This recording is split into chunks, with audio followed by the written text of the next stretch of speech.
Vous avez eu ce sentiment qu'on a l'impression que finalement, lui est très intrigué parce qu'il y a beaucoup de personnes intriguées derrière. Retour donc, sur un point de vue. On a marqué Wanted, qui est assez marrant parce que want, c'est vouloir. Et donc là, on a l'impression que bon, on veut voir. Il est recherché. Et là, regardez l'addition. Même le loupard, même le loupard s'est arrêté.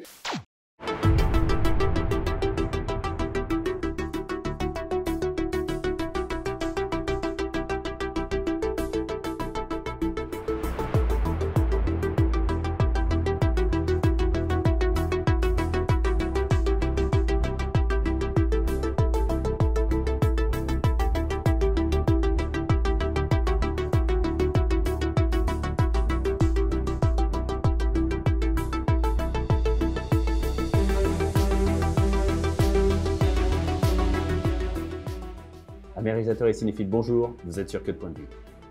Aujourd'hui, nous allons nous attaquer à un nouveau chef-d'œuvre de Paul Verhoeven, et pas n'importe lequel, puisqu'il s'agit de Robocop. Robocop est sorti en 1987, et ça a été, je dirais, le lancement de la carrière américaine de Paul Verhoeven. Donc nous allons revenir sur ce film, et sur une scène précise, qui est la présentation de Robocop. Comment Paul Verhoeven présente son héros. Vous allez voir, nous allons étudier plusieurs petites scénettes qui se suivent l'une l'autre. Alors on va commencer sur le décès de Murphy et nous allons enchaîner avec l'apparition de Robocop. Mais avant de commencer, si vous aimez cette chaîne, faites-le savoir autour de vous en partageant son contenu. On commence tout de suite. Nous allons commencer ici, c'est donc un peu plus tard, je dirais, dans le début de la scène de la tentative de réanimation de Murphy. Alors, nous, on va commencer par... Allez, commençons par ce plan-là. Donc là, on est sur un extrême gros plan. Donc, c'est l'œil de Murphy. Donc, on voit que bon, sa pupille est fixe. Donc, on ne sait pas s'il est vivant ou mort à ce stade-là. Mais ce qui est certain, c'est que ça nous permet de pouvoir raccorder sur ce qu'on imagine être un souvenir de Murphy. Là, on a la sensation que c'est son point de vue, hein, parce que la caméra avance. En réalité, c'est un plan qui est un peu ambivalent parce que c'est à la fois le point de vue de Murphy, mais on va se rendre compte Faites une injection supplémentaire. Que là, il se rapproche quand même vraiment très près. C'est-à-dire que si c'était vraiment son point de vue, le mec va se coller à l'écran.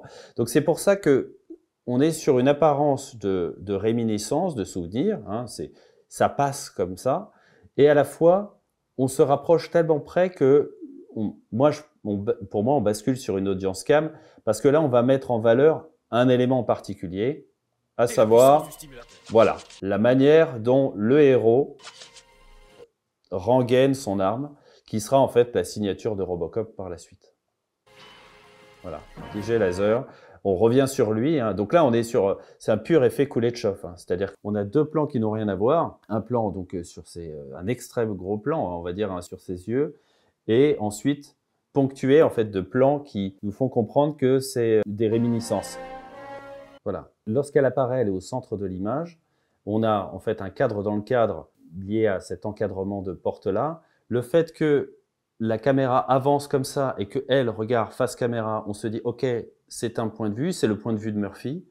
Et donc là, bon, on en déduit que c'est sa femme. Elle est mise en valeur parce qu'elle était au centre du cadre et qui plus est, elle a une couleur qui est plutôt chaude par rapport en fait à l'autre teinte, la teinte de la pièce est globalement bleutée. On a ces draps bleus là, la lumière ici est bleue. Et moi, je pense que Paul Verhoeven l'aurait certainement habillé en rouge dans un autre contexte, parce que vraiment le rouge, c'est le désir. En plus, on focalise notre attention naturellement sur le rouge.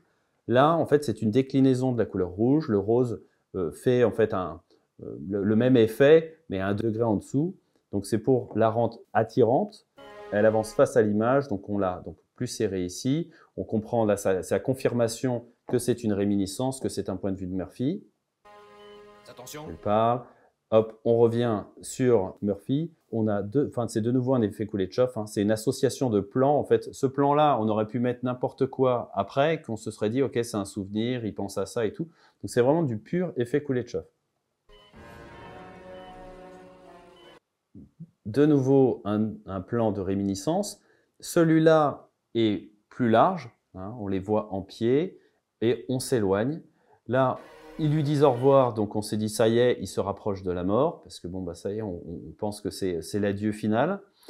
Ce plan de réminiscence, on peut se dire que c'est, parce que là, vu la vitesse à laquelle il part, on peut imaginer que c'est lui qui part au boulot, sans doute en voiture.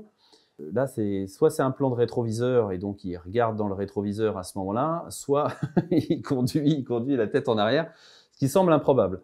De toute manière, on le comprend bien à travers ce plan-là et le plan que nous avions vu sur Laserman, là, je ne sais plus comment il s'appelle le héros, là, c'est en fait, on a l'impression que c'est une sorte de synthèse de ses souvenirs. C'est-à-dire que ce n'est pas les souvenirs rigoureux, on a vraiment l'impression que c'est une impression de souvenir, c'est-à-dire que certainement ça, peut-être, cette scène ne s'est jamais produite, mais lui, il a la sensation que c'est l'adieu à sa famille. Donc c'est assez malin de la part de Verhoeven.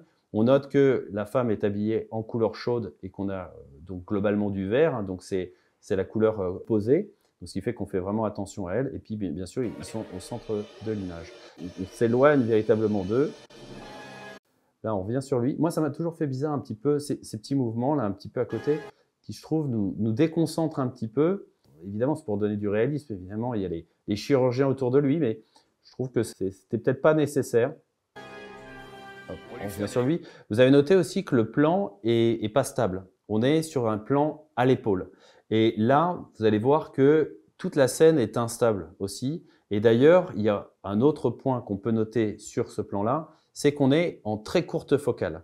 Vous allez voir, vraiment, les visages sont déformés, ce qui donne une impression étrange, une impression de malaise, complètement voulu, bien sûr, par Verhoeven.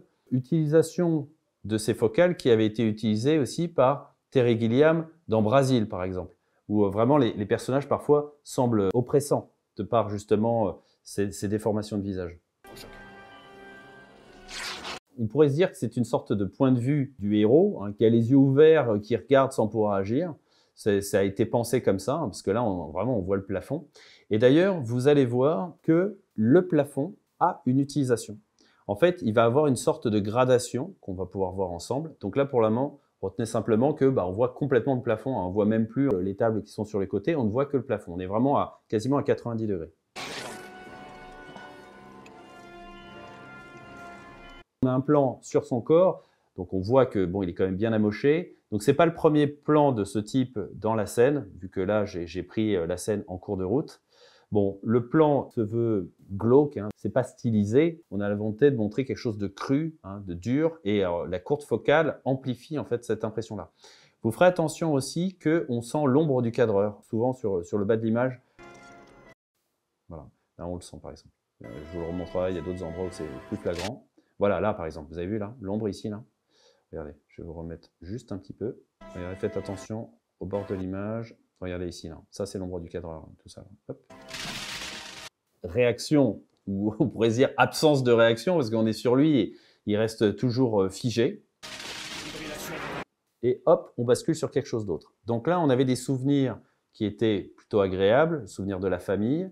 Et là, on a une couleur d'image qui est beaucoup plus terne, hein, on est sur quasi du noir, et on a un mouvement de droite vers la gauche, que vous allez voir qu'il va se reproduire à plusieurs reprises. Donc là, on revient sur lui. Allons lui faire un autre électrochoc. On revient sur eux, donc là, c'est rythmé, on revient sur lui, hop, de nouveau mouvement de droite vers la gauche. Là, c'est pareil, on pourrait se dire que c'est une réminiscence de ce qui lui est arrivé. En réalité, c'est un peu la même chose que tout à l'heure. C'est-à-dire qu'au moment où les mecs lui tirent dessus, en fait, il n'est pas debout. Alors que là, vous allez voir qu'il vise quasiment à hauteur d'homme. Il tire sur lui. Donc là, on revient cut réaction. Donc réaction par rapport à ce point de vue. De nouveau, le plan un peu glauque et encore focal. Adrénaline. Encore. Voilà. Vous avez noté la pudeur, et heureusement, parce qu'on voit la grosse aiguille, on se dit, oh putain, il va lui planter ça dans le ventre, et heureusement, la caméra se décale pour atténuer la violence de la scène quand même. Surveillez l'attention. Même procédé, hein, on est Essayons un peu à un dernier 90, choc, si ça ne on donne revient rien. sur lui. Vous avez noté que là, on tourne quand même sur une petite quantité de plans matriciels. Hein. Il y a celui-là, le plan serré sur lui, et après, les plans sur la réminiscence qu'a Murphy. Donc ça, vraiment, ce procédé-là, c'est ce qu'on appelle une idée de mise en scène. C'est-à-dire que le réalisateur s'est dit, à ce stade-là, lorsque je vais montrer la fin de Murphy, je serai 100% de son point de vue. C'est-à-dire à aucun moment, on a un plan large de cette salle où on les voit en train d'essayer de le sauver. C'est-à-dire qu'on est quand même très serré et en plus on a une utilisation de courte focale, très courte focale. Et on va voir aussi que cette idée va être développée plus loin encore par la suite. C'est-à-dire que là, on est, lui, encore humain. Et on verra ce que ça donnera. Bon, voilà, vous avez vu l'ombre du cadreur là? Voilà, donc là, de nouveau le cut. Et là, boum, il tire. Là, vous avez vu qu'on est en légère contre-plongée, mais on n'est clairement pas, on va dire, tel que ça l'était avant. C'est-à-dire que tel que ça devrait l'être. C'est plus, j'ai l'impression, une sorte de souvenir global en fait de ce qui s'est passé sans rentrer trop dans les détails. Il retient simplement que lui met la balle finale et d'ailleurs c'est sur ce tir que lui chute, donc symboliquement. Voilà, on a fait tout ce qu'on pouvait. Symboliquement, c'est pas simplement une chute physique, c'est aussi la fin. Voilà, c'est terminé, ça s'arrête au noir, donc on s'est dit On ne peut rien le de plus. personnage L'heure du décès. est décédé. Voilà, puis en plus on entend la voix qui nous le confirme. On reste longtemps, là au noir, boum. Et là, on a ce qu'on appelait de la neige. C'est-à-dire que pour ceux qui sont nés dans les années 80, bon, ils savent ce qu'est la neige. C'est vrai que maintenant, avec les écrans LED, on n'a plus du tout ce genre de choses. Hop. Donc, cette sensation de noir, neige, noir, donne la sensation que la vie reprend. Hein, donc, c'est pareil, c'est une pure idée de mise en scène. Allez, là, on voit le plafond. Ça nous rappelle le plafond que nous avions vu quand on était dans la salle d'opération. On comprend que ce n'est pas le même type de salle, hein, parce que là, ça ressemble plus à un laboratoire ou un atelier. Hein. C'est des lumières industrielles, il semble y avoir des câbles, donc ça ne semble pas être la même chose. Mais on voit toujours le plafond. Vous noterez qu'on est moins 90. On a 4-5 degrés de plus. Une main vient vers nous. Le point. Hop. Oui. Donc ça, c'est satisfaisant parce que évidemment, pour nous aussi, on a besoin de faire le point. Et là, on a aussi de nouveau l'utilisation d'une courte focale et bien sûr le regard face cam aussi. C'est-à-dire que on a le point de vue du robot, on a le point de vue de Robocop. Et ça, je trouve que c'est un tour de force très habile de la part de Paul Verhoeven. C'est-à-dire que, bon, déjà, évidemment, ça crée un suspense. C'est-à-dire que on ne sait pas à quoi ressemble le robot. On se dit, OK, on a quitté Murphy, on voit un peu à quoi il ressemble, mais on ne sait pas à quoi ressemble Robocop. L'autre point aussi, c'est qu'on a une créature qui va être une machine, et nous, qui sommes humains, on voit ces personnes qui regardent donc le robot, mais qui du coup, comme ils regardent face cam, qui nous regardent. Et d'une certaine manière, nous, on se sent bien sûr un peu gêné, parce qu'un regard face caméra, ça crée de la gêne, évidemment. Et d'une certaine manière, vous allez voir qu'il va se passer plusieurs événements, certains événements qui vont être plus ou moins cruels. Et du coup, en fait, nous, on va trouver ça choquant parce que comme il parle à Robocop face caméra, on a l'impression qu'il nous parle à nous. Et donc, que les décisions qu'ils prennent pour Robocop, c'est comme s'ils les prenaient pour nous. On a cette sensation diffuse. C'est très rusé parce que du coup, on se dit, c'est injuste, c'est pas cool. Et donc, ça humanise ce robot qu'on n'a pas encore vu. Allez, on continue. Hop. Donc là, c'est marrant parce que elle a des lunettes qui donc font comme un écran. Donc déjà, nous, on voit la réalité à travers, on va dire, des strilles. Et elle a un écran supplémentaire qui, en fait, la met encore plus à distance. Donc là, elle est bien au centre. On voit bien qu'elle a le visage complètement déformé. Mettez la grille.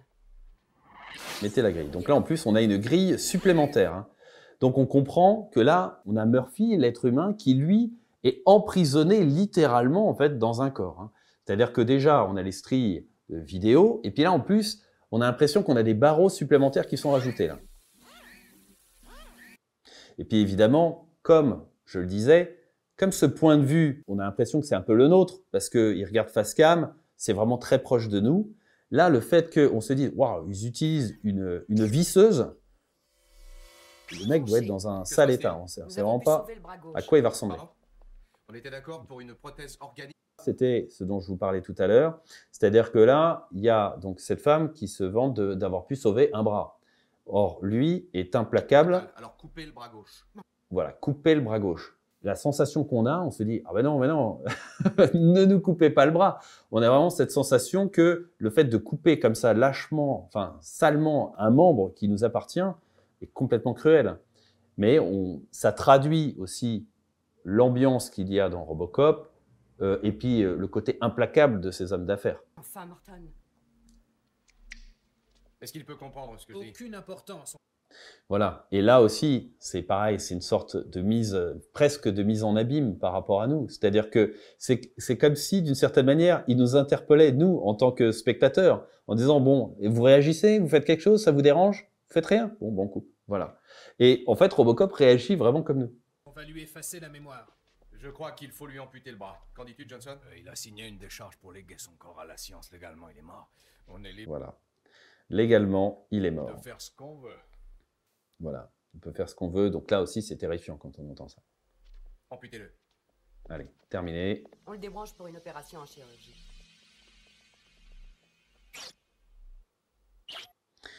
Et du coup, il y a aussi, on vit la naissance de Robocop en live quasiment.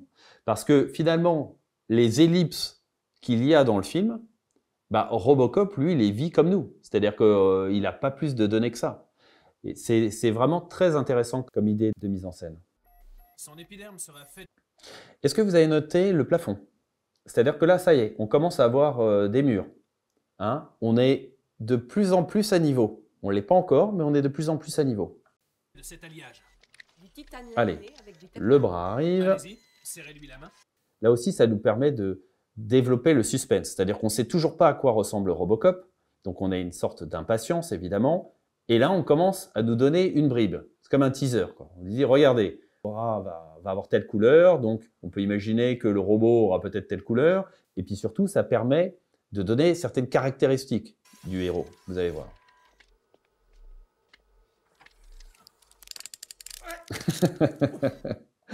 Donc là, bon, on voit d'ailleurs que la main ne sert pas tant que ça, mais bon, le comédien joue bien. Et puis, donc, ça nous permet donc de donner cette caractéristique-là, qui est une, bon, Robocop est très puissant. Bon, ça, on s'en doutait, c'est une machine. Et ça nous permet aussi, indirectement, de nous venger un peu de ce chacal qui, lui, n'a pas hésité à couper le bras. Et on a l'autre bras, donc le bras qui va lui greffer, qui se venge d'une certaine manière de ce gars-là. Donc, c'est assez marrant. Quelle force! Il a une... D'ailleurs, on voit que certainement la plupart de ses partenaires ne l'apprécient pas plus que ça, parce que là, ils sont tous en train de se retenir de se marrer en disant « c'est bien fait pour sa gueule ». Sacré poigne. 200 kg de pression. Il peut réduire en purée chacun de vos 5 doigts. Greffez ce bras sur son épaule. Voilà, greffer le bras sur son épaule. Donc là, on voit aussi, là, il est isolé, c'est-à-dire que les autres sont partis. Il est seul avec nous. Vous avez vu la symétrie, hein? Là, on a en fait un cadre dans le cadre, et puis on a une backlight naturelle derrière. Tu seras le plus impitoyable des flics. Le ton est donné, et puis là, on sent que lui, il joue sa vie, là, effectivement. Il est trop content. Pareil, on se redresse de plus en plus. On a globalement des couleurs plutôt ternes blanches qui sont là, vous avez vu. Et là, ça y est, apparition du mouvement. La vie commence à apparaître. Et je ne sais pas si vous avez fait attention aussi, mais on pourrait se dire que c'est comme un enfant. C'est-à-dire que l'enfant, quand il est dans son landau, il regarde le plafond, quoi. Bien sûr, les parents peuvent le porter et tout, mais on peut se dire qu'il passe le plus clair de son temps allongé, quoi. Et plus ça va, plus il se redresse. Et là, regardez, il commence maintenant à bouger. La vie qui est de plus en plus présente. Et puis, quand on parle de vie, eux sont dans l'action aussi. Ils festoient. C'est la joie. Donc d'abord, ça les humanise un petit peu, parce que jusqu'à présent, on se disait, c'est vraiment des connards. Là, on se dit finalement, ils savent s'amuser, donc ils ont peut-être un bon fond, on ne sait pas. Alors, on les voit. Alors, ils arrivent, donc là, et on a cette personne qui est habillée en rouge, qui est au centre, qui évidemment attire tout de suite l'attention de par sa couleur et de par le fait qu'elle est au centre. Et bonne année. Voilà. Et hop, ça, bien sûr, c'est comme si c'était pour nous, sauf que bien sûr, il y a un barrage. Il y a un barrage, comme pour Robocop. Et là, d'ailleurs, elle l'embrasse, tel que c'est là, on a l'impression qu'elle l'embrasse sur les yeux, hein, voilà, parce que sinon, ce serait plus bas. Ça, évidemment, c'est assez drôle, c'est-à-dire que là, elle tombe. Ça, ce qui humanise aussi ce personnage, ce qui le rend, on va dire, plus sympathique qu'il ne l'était au départ. Nous avons le meilleur de Où en l'homme et est-on de au la niveau du magie, redressement de réflexe notre ami robot? Ah, on est à niveau.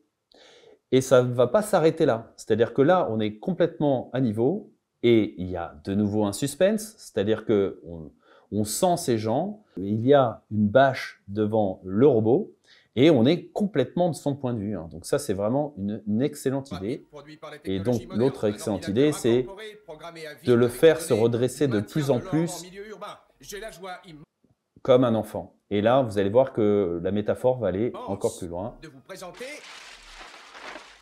Robocop. Voilà. Donc là, c'est presque intimidant pour nous. On se dit, tiens, il y a tous ces gens qui sont là, qui regardent face caméra et qui applaudissent au moment où ils se lèvent. Donc là, on est donc maintenant complètement à niveau.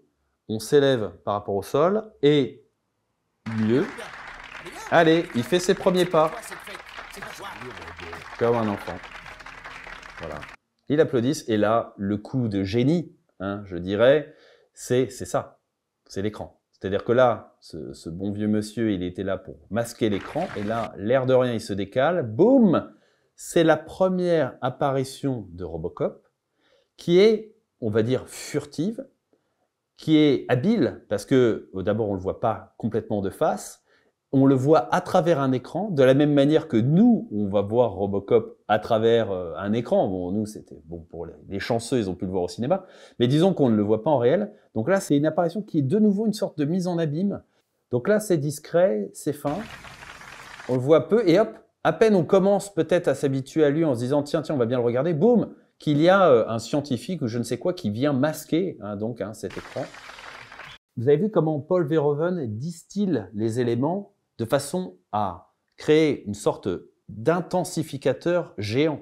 C'est-à-dire qu'en fait, on a envie de le voir pleinement, il y a un mystère, mais il donne juste des petites bribes comme ça, donc ce qui crée évidemment une envie importante de le voir en entier.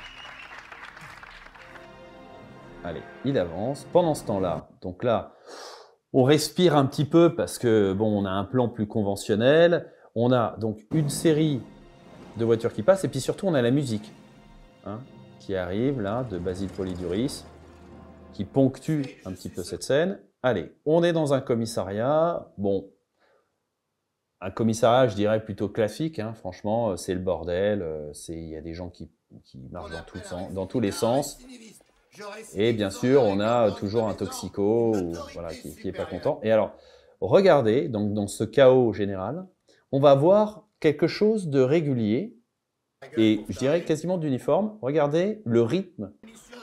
Ils sont tac, tac, tac, tac, tac, tac, ponctués. On a l'impression que, voilà, et puis ils sont tous avec eux, ils avancent de manière inexorable. Et là, de façon à renforcer ce côté inexorable, on est caméra derrière eux, on avance et on a l'impression qu'ils sont inarrêtables. Entrez par la porte à la Une cellule a été aménagée ici pour observer son comportement. Voilà. Lui essaye de s'opposer à eux et vous allez voir là le heurt qui est ici. Alors, je ne sais pas si le heurt est voulu tellement en fait, elle, quand elle se retourne, on a l'impression qu'elle est un peu choquée. Ou si c'est du jeu, ça peut être du jeu. Regardez, hop, vous avez vu, même lui, sa réaction, on a l'impression qu'il est vraiment stoppé. Quoi qu'il en soit, l'intention est là. C'est-à-dire l'idée, c'est ils vont de l'avant, qu'il y ait un obstacle ou pas, ils s'en moquent, ils continuent d'avancer. Lui se tourne vers son acolyte. Voilà, ils ont l'air en désaccord, mais ce qui est surtout intéressant, c'est le raccord qu'il va y avoir.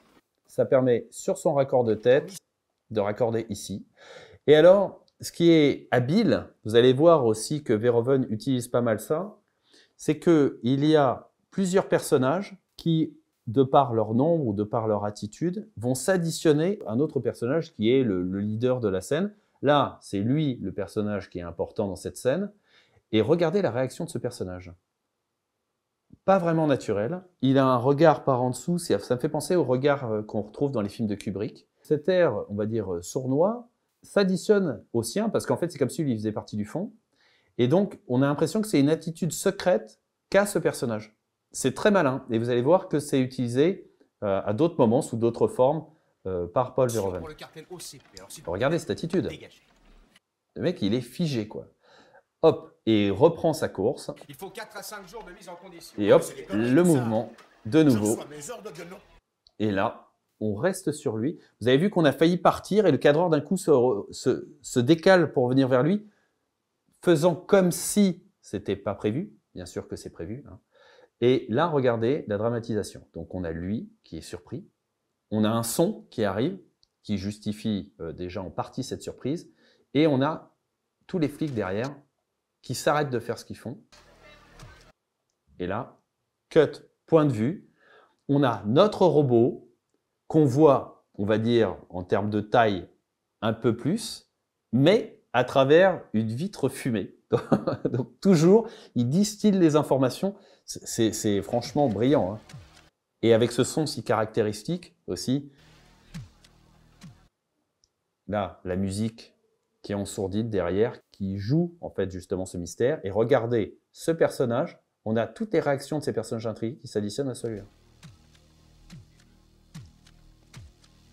Vous avez eu ce sentiment qu'on a l'impression que finalement lui est très intrigué parce qu'il y a beaucoup de personnes intriguées derrière. Retour donc sur un point de vue. On a marqué Wanted qui est assez marrant parce que want c'est vouloir. Et donc là, on a l'impression que bon, on veut voir, il est recherché. Et là, regardez l'addition. Même le loupard s'est arrêté. Tout le monde est là et tout le monde regarde. Et bien sûr, là, on a ce qui se veut être un point de vue, parce qu'on n'a pas un plan qui est particulièrement bien cadré, hein. Et bien sûr, Robocop est masqué.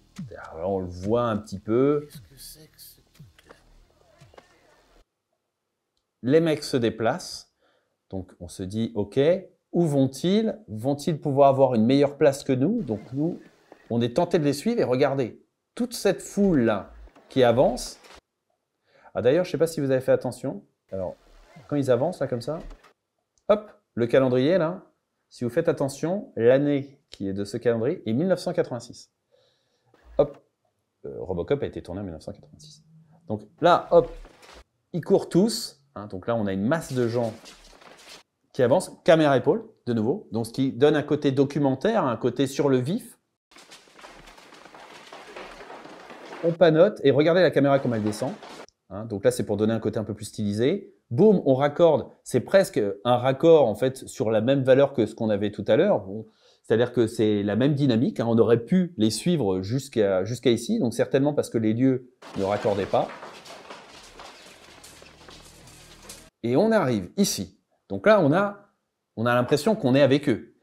Et on a des personnes qui, eux, ont de la chance parce qu'ils voient mieux que nous. Donc nous, on est là, on essaie de voir. Donc évidemment, tout ça sont autant d'intensificateurs.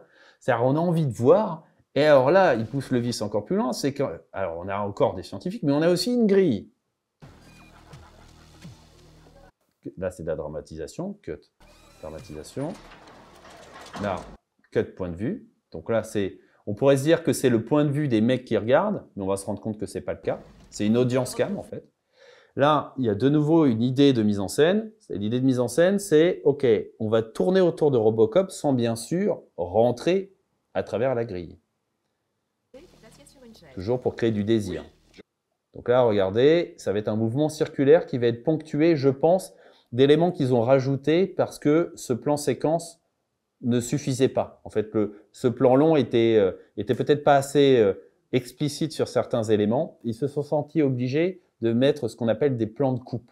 Bon, regardez, voilà.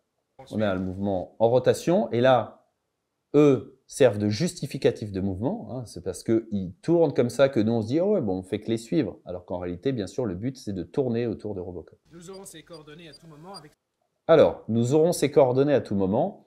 Boum, on se dit de quoi parle-t-il parce qu'on ne voit pas bien l'élément qui tient et on resserre sur cet élément qui est une sorte de GPS. On peut se rendre compte d'ailleurs que ce GPS est particulièrement, je dirais, bizarre, on va dire inefficace, parce qu'on a l'impression que c'est une LED qui est, on va dire, encastrée dans une espèce de plaque de bois. Donc clairement, ça bougera jamais, hein. Mais on comprend l'idée, c'est-à-dire c'est censé être un GPS. Très bien. Et d'ailleurs, vous avez noté que c'est un insert, donc un plan de coupe qui a été donc mis là, et que pour qu'il s'inclue bien dans cette idée de mise en scène, qu'il y ait un mouvement aussi sur cet insert. C'est-à-dire c'est pas juste un plan fixe du mec qui amène son GPS, non, la caméra tourne autour. Voilà, et hop, on raccorde là-dessus. Donc là, évidemment, c'est le même plan que tout à l'heure, c'est un même plan matriciel, donc où ils ont juste intercalé le plan sur le GPS. Qu'est-ce qu'il mange? Eux continuent à se déplacer, Son justificatif de système mouvement. digestif est les plus simples.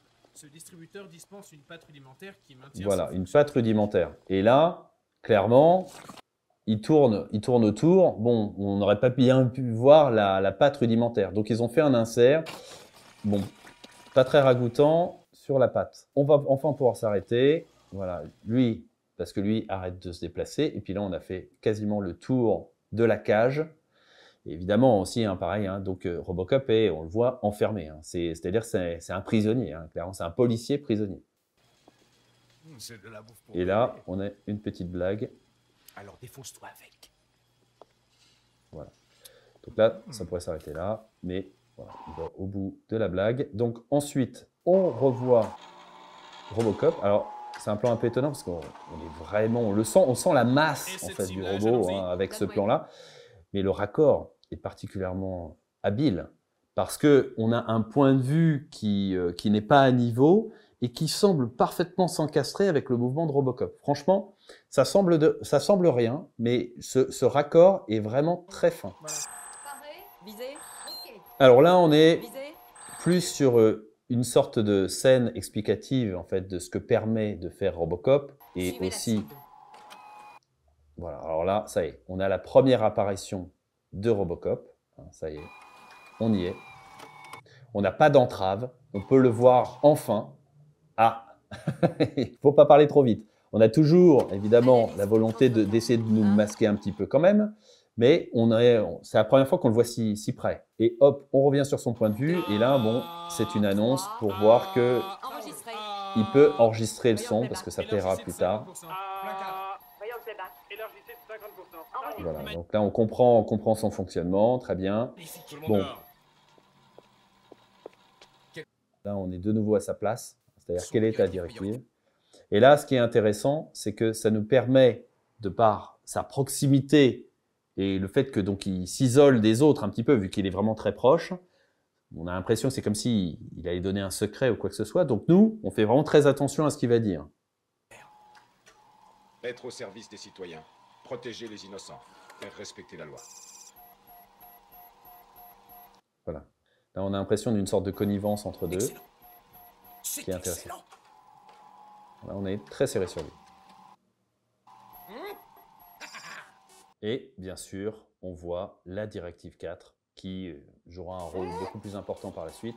Donc là, on est sur des annonces. Hein. Donc ça aussi, ça caractérise aussi ce personnage qui est Dieu. Hein.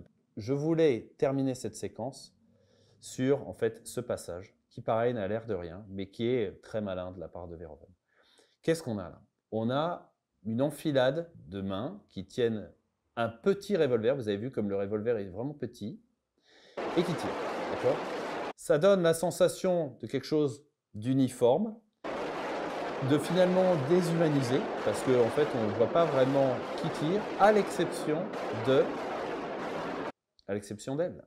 C'est la seule, sur ce plan, dont on voit le visage. Donc là, on se dit, ok, d'accord, elle s'entraîne à tirer, ok, c'est cool. Et, ok, donc là, on voit, donc on peut se dire que c'est une sorte de point de vue. Donc là, elle tire, on se rend bien compte que c'est on va dire, approximatif. Et tout ça va servir par décalage.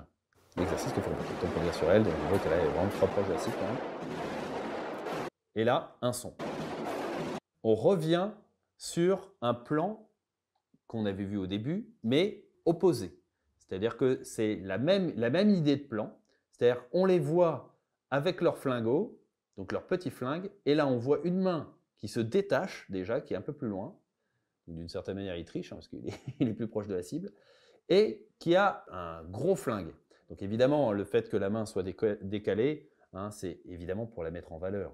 Parce que là, on pourrait tracer une ligne ici, hein, et eux sont tous d'un côté, et bah, lui est de l'autre. Et clairement, donc, on ne voit que lui. Donc déjà, il y a le son, et il y a bien sûr la forme. Là, ça attire l'attention, et vous allez voir qu'il va y avoir le même procédé que tout à l'heure. Alors là, il y a un zoom, ce qui est assez rare chez Paul Verhoeven. Donc là, ça montre aussi l'attention qui est portée sur ce revolver. Les gens s'arrêtent et font la même chose qu'a fait l'agent ici. C'est-à-dire qu'on a de nouveau la même utilisation. C'est-à-dire que tout le monde réagit en écho et ça va s'additionner sur notre personnage qui est là-bas. Là, il y a une stupeur. Voilà. Que se passe-t-il? Hop.